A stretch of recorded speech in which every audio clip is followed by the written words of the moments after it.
हमारे इस चैनल मैथिली गंगा को लाल बटन दबाकर सब्सक्राइब करें व घंटी के निशान का बटन दबाएं ताकि सभी नए वीडियो आप तक तुरंत पहुंचे बिल्कुल मुफ्त।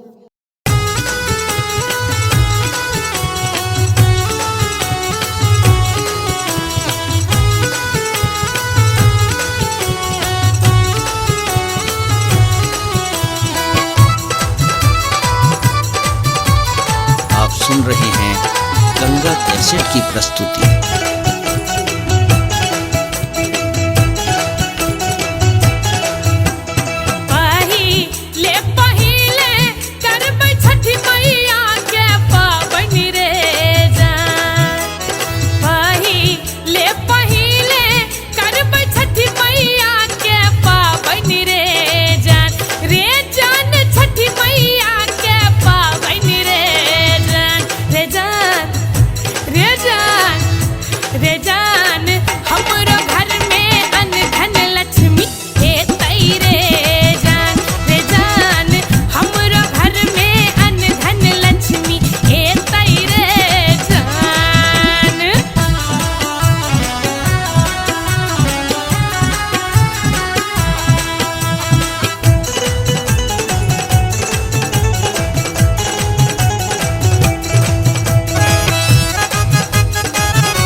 सुन रहे हैं गंगा कैसेट की प्रस्तुति।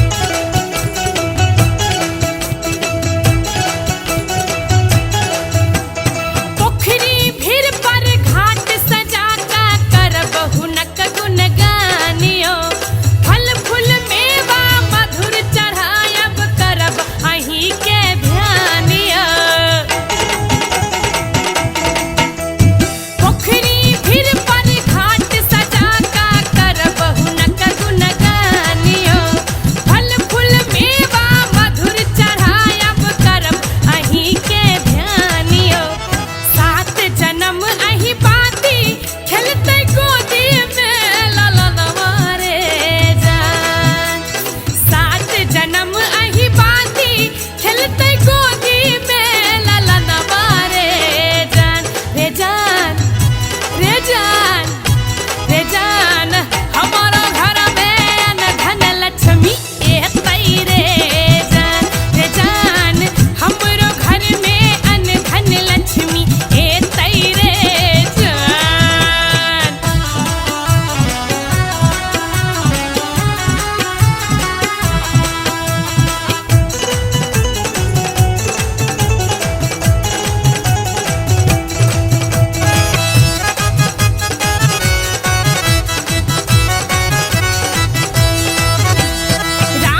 हमारे इस चैनल मैथिली गंगा को लाल बटन दबाकर सब्सक्राइब करें व घंटी के निशान का बटन दबाएं ताकि सभी नए वीडियो आप तक तुरंत पहुंचे बिल्कुल मुफ्त।